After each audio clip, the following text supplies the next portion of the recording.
بسم الله الرحمن الرحيم.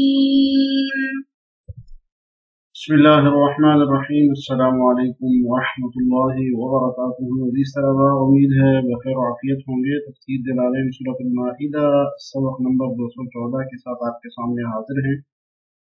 عزیز طلباء، آج کا سبق انشاءاللہ یا ایھا الرسول لا يحزنک الذین یسارعون فی الکفر سے لے کر آیت نمبر 41 عظیم تک ہوگا. تو آئیے عزیز طلباء سبق کی ابتدا کرتے ہیں. اعوذ باللہ من الشیطان الرجیم. بسم اللہ الرحمن الرحیم. یا ایھا الرسول لا يحزنک الذین یسارعون فی الکفر. آیت کا ترجمہ دیکھیے. اے پیغمبر، جو لوگ کفر میں بڑی تیزی دکھا رہے ہیں وہ تمہیں غم میں مبتلا نہ کرے. لا يحزنک الذین یسارعون فی الکفر، تمہیں غم میں مبتلا نہ کرے وہ لوگ جو کفر میں تیزی دکھا رہے ہیں. من الذین قالوا آمنا بافواہہم، یعنی ایک تو وہ لوگ ہیں جنہوں نے زبان سے تو کہہ دیا کہ ہم ایمان لے آئے ہیں.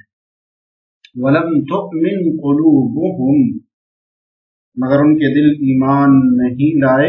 ومن الذین ہادوا سماعون للکذب، اور دوسرے وہ لوگ ہیں جنہوں نے یہودیت کا دین اختیار کر لیا ہے. سماعون للکذب، یہ لوگ جھوٹے باتیں کان لگا لگا کر سننے والے ہیں. سماعون لقوم آخرین لم یأتوک، تمہاری باتیں سنتے ہیں ایسی قوم کی خاطر جو کہ آپ کے پاس نہیں آتے. جی عزیز طلباء، اس آیت کی تفسیر دیکھتے ہیں. اس آیت کے شان نزول کے بارے میں مختلف واقعات بیان کیے جاتے ہیں. حضرت عبداللہ بن عمر رضی اللہ عنہ کی روایت ہے کہ کچھ یہودی رسول اللہ صلی اللہ علیہ وسلم کی خدمت میں حاضر ہوئے اور کہا کہ ہمارے ایک مرد اور ایک عورت نے زنا کیا ہے. آپ صلی اللہ علیہ وسلم نے فرمایا کہ تو سنساری کے بارے میں تمہاری کتاب یعنی کہ تورات میں کیا لکھا ہوا ہے؟ انہوں نے کہا کہ ہماری کتاب میں لکھا ہوا ہے کہ ہم اس کو رسوا کریں اور کوڑے لگائیں. عبداللہ بن سلام نے کہا کہ تم لوگ جھوٹ کہہ رہے ہو. تورات یعنی وہ وہاں موجود تھے. انہوں نے فرمایا کہ وہ چونکہ تورات کے عالم تھے، انہوں نے کہا تورات میں رجم کی آیت موجود ہے. تو لوگ تورات بھی لے کر آ گئے. تو ان میں سے جو ایک عالم تھا، یہودی تھا، اس نے تورات کھول کر تلاوت شروع کی. جب رجم کی آیت آئی تو اس نے اس پر ہاتھ رکھ دیا اور اسے پہلی اور بعد والی عبارت ملا کر پڑھ لی اور رجم والی آیت چھپا دی. تو حضرت عبداللہ بن سلام رضی اللہ عنہ نے اس کو ہاتھ ہٹانے کا کہا. اس نے ہاتھ ہٹایا تو رجم کی آیت سامنے کی. آخر یہودیوں نے کہہ دیا کہ محمد صلی اللہ علیہ وسلم نے سچ کہا ہے، تورات میں رجم کی آیت موجود ہے. آپ صلی اللہ علیہ وسلم نے حکم دیا اور جو دونوں مرد عورت تھے ان دونوں کو سنسار کرنے کا حکم دیا گیا. ایک اور شان نزول جو بیان کیا جاتا ہے کہ نبی صلی اللہ علیہ وسلم جب مدینہ شریف ہجرت کر کے تشریف لائے تو آپ کا واسطہ چونکہ یہودیوں سے بھی پڑا، تو یہود میں ایسا ہو گیا کہ کسی نے زنا کر لیا. تو یہودیوں کے ہاں زنا کی اپنی سزا تھی کہ وہ منہ کالا کر کے گدھے پر بٹھا کر پھراتے تھے. تو جب زنا کیا تو چونکہ ان کو تو معلوم تھا کہ کیا سزا ہے تورات میں، اصل سزا کیا ہے، تو امتحان کے لیے وہ آپ صلی اللہ علیہ وسلم کی خدمت میں آئے اور آپ کا امتحان لینے کے لیے کہ ہم پوچھتے ہیں، سنساری کا حکم آپ سے پوچھتے ہیں، دیکھتے ہیں آپ کیا کہتے ہیں. تو انہوں نے آپ سے پوچھا اور آپ صلی اللہ علیہ وسلم نے سنساری کا حکم دیا. تو اسی کی طرف اشارہ یا رسول لا يحزنک الذین، یا رسول لا يحزنک صنع الذین، آپ کو اے پیغمبر غمگین نہ کرے آپ کو صنع الذین یسارعون فی الکفر، ان لوگوں کی حرکت جو کفر میں تیزی دکھاتے ہیں. صنع کہہ کے صاحب جلالین نے اس طرف اشارہ کیا کہ حزن و ملال کسی ذات کی وجہ سے نہیں ہوتا بلکہ کسی ذات کے فعل کی وجہ سے ہوتا ہے. اس طرف اشارہ کیا ہے. یسارعون فی الکفر ای یقعون فیہ بسرعۃ، یعنی بڑی تیزی سے اس میں مبتلا ہوتے ہیں. یسارعون فی الکفر، کفر میں تیزی دکھاتے ہیں. صاحب جلالین نے کیا ترجمہ کیا؟ یقعون فیہ بسرعۃ، یعنی کفر میں بڑی تیزی سے مبتلا ہوتے ہیں. ای یظہرونہ اذا وجدوا فرصۃ، یعنی جب بھی موقع پاتے ہیں اس کا اظہار کرتے ہیں. کفر میں تیزی دکھاتے ہیں، کیا مطلب؟ جب بھی ان کو موقع ملتا ہے کفر کا اظہار کر دیتے ہیں. منافقین کی طرح نہیں کہ کفر چھپاتے ہیں، بلکہ کفر کو ظاہر کر دیتے ہیں. تو یہود کی طرف اشارہ ہے. من للبیان، من بیان کے لیے ہے. الذین قالوا آمنا بافواہہم، یعنی ان میں سے بعض وہ ہے جو کہ اپنی زبان سے کہتے ہیں کہ ہم تو ایمان لے آئے. بألسنتہم، بافواہہم کا معنی کیا ہے متعلق بقالوا، یہ قالو کے متعلق ہے، یعنی بافواہہم کی ترکیب کی ہے کہ باجا مجرور متعلق ہے کس کے؟ قالو کے. کیا مطلب؟ اپنی زبانوں سے کہتے ہیں. تو یہ ترکیب متعلق بقالو کہہ کے اس سے اعراض کر دیا صاحب جلالین نے کہ آمنا کے متعلق نہیں ہے کہ آمنا بافواہہم یعنی ہم اپنی زبانوں سے ایمان لائے، بلکہ قالو کے متعلق ہے. رد ہے اس پر، آمنا کے متعلق نہیں ہے بلکہ قالو کے متعلق ہے کہ وہ اپنی ایمانوں سے، اپنی زبانوں سے کہتے ہیں کہ ہم ایمان لے آئے. ولم تؤمن قلوبہم، اور ان کے دل ایمان نہیں لائے. وهم المنافقون، کہ الذین کا مصداق ہے. کہ کون مراد ہے اس سے منافقین مراد ہے، منافقین کی جماعت مراد ہے اس سے. تو دو گروہ مراد ہے. ایک تو من الذین قالوا آمنا، یہ پہلا گروہ ہے جو کہ منافقین تھے، اور ایک میں وہ من الذین ہادوا جو کہ آگے آ رہا ہے وہ یہود تھے.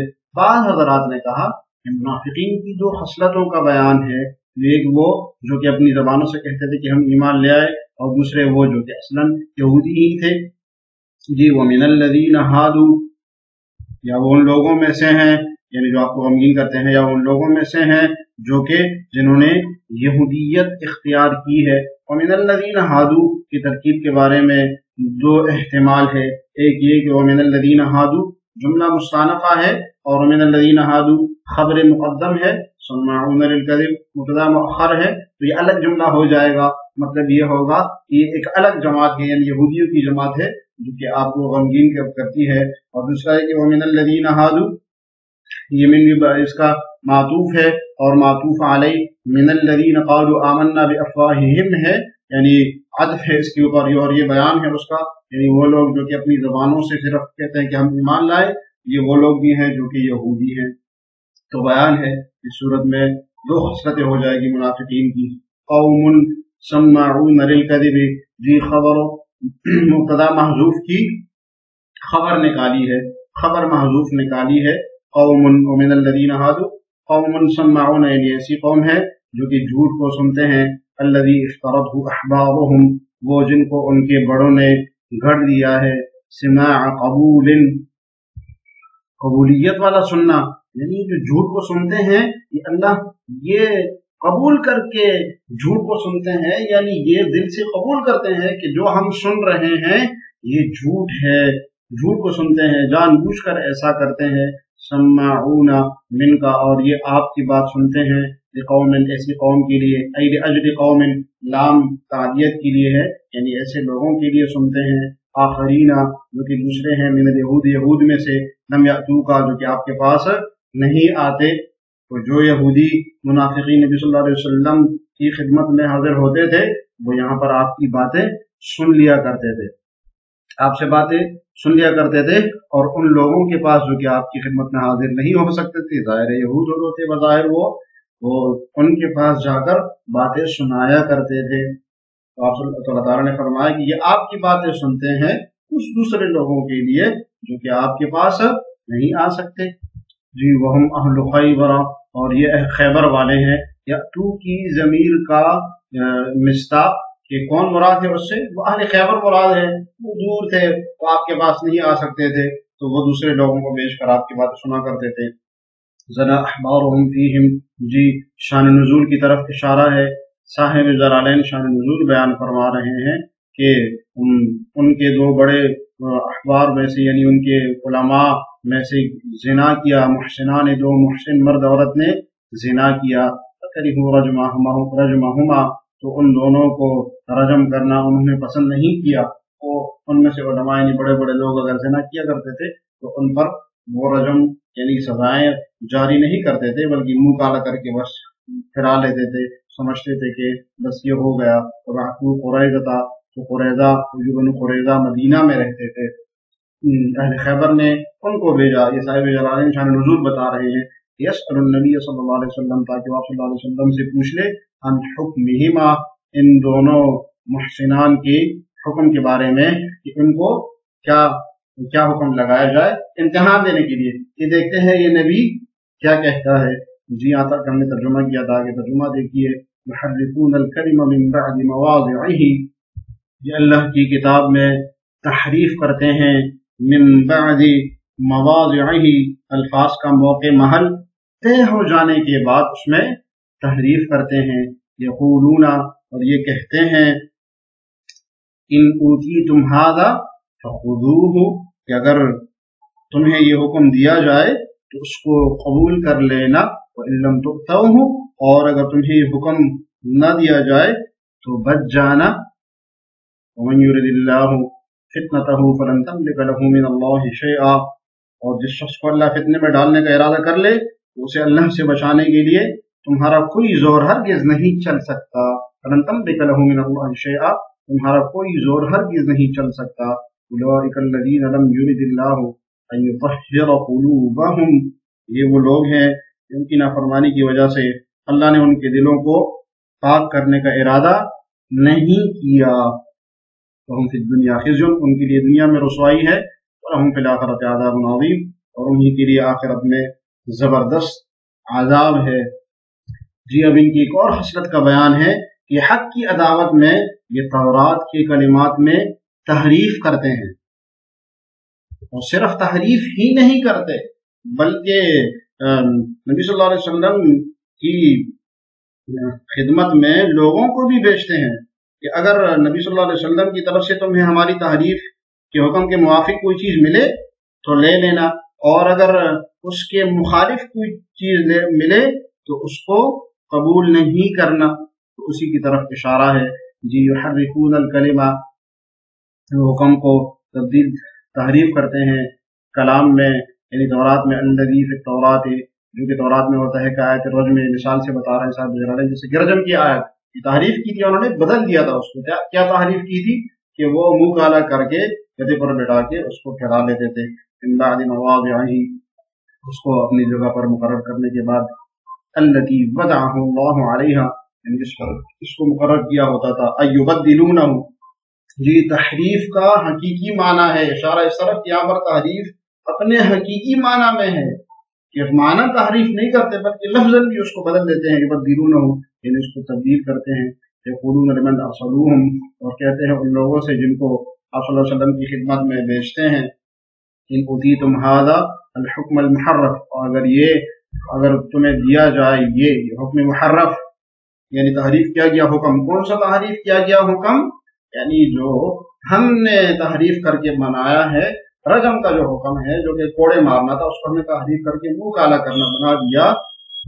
الجلد، یعنی یہ کوڑے مارنا، افتاکم بہ محمد، یعنی محمد صلی اللہ علیہ وسلم کو کی تم کا معنی بتا رہے ہیں کہ اگر محمد صلی اللہ علیہ وسلم تمہیں فتویٰ دے فخذوہ، تو اس کو لے لو، فاقبلوہ، خذو کا معنی کہ اس کو قبول کر لو، فإن لم تؤتوہ، اور اگر تمہیں نہ دیا جائے، یعنی اس کے برخلاف حکم دے، بل افتاکم بخلافہ، بلکہ اس کے برخلاف محمد صلی اللہ علیہ وسلم تمہیں حکم دے، فاحذروا، تو بچ جاؤ، ان تقبلوہ، اس کے قبول کرنے سے۔ ومن یرد اللہ فتنتہ، اللہ تعالیٰ جس کی آزمائش کا ارادہ کرے، اضلالہ، فتنہ کا معنی یہاں پر بتایا ہے، اس کو گمراہ کرنے کا اللہ تعالیٰ ارادہ جب کر لیتے ہیں، فلن تملک له من اللہ شیئا فی دفعہا، اس کو دفع کرنے میں آپ ہرگز اختیار نہیں ہے آپ کو۔ اولئک الذین لم یرد اللہ، وجہ بتا رہے ہیں اللہ تعالیٰ، اولئک الذین لم یرد اللہ یطہر قلوبہم، اللہ تعالیٰ ہی وہ ذات ہے جس نے ان کے دلوں کو پاک نہ کرنے کا ارادہ کیا ہے، اس چیز سے، من الکفر، کفر سے، ولو ارادہ، اور اگر وہ ارادہ کرتا، اگر اللہ تعالیٰ چاہتے، لکانت ہو جاتے ان کے دل پاک، لہو فی الدنیا، ان کے لیے عذاب کا بیان ہے، دنیا میں ان کے لیے رسوائی ہے، ذل بالفضیحۃ والجزیۃ، رسوا کر دیا اللہ تعالیٰ نے ان کو رسوائی کے ذریعے، والجزیۃ، اور جزیہ مقرر کر دی، جیسے اہل خیبر پر جزیہ مقرر ہوا تھا، ولهم في الآخرة عذاب عظيم، آخرت میں ان کے لیے دردناک عذاب ہے۔ جی عزیز طلباء، آج کے سبق سے متعلق سوال یہ کہ یہود کے ہاں سنساری کی کیا سزا ہے؟ یہود سنسار کی کیسے کرتے تھے، یعنی رجم کی سزا کیسے تبدیل کی تھی انہوں نے؟